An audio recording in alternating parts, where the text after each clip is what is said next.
This is a review of the Pickling and Canning Sea Salt. The brand sent this to me so that I can try it out and do a review.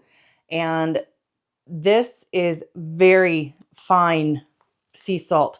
And that means that it will dissolve a little bit quicker than more of a coarse salt. This salt is useful for a wide variety of purposes, such as, pickling cucumbers or fermenting sauerkraut.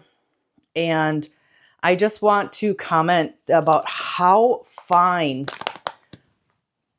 of a grain this sea salt is.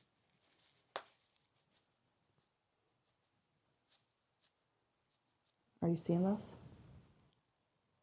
It is a very nice, very, very nice, fine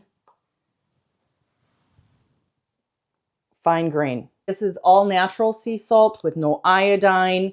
There is no additives, and it's kosher certified. So if you're looking for a nice, fine sea salt for any of your canning projects, this would be a great addition to your pantry.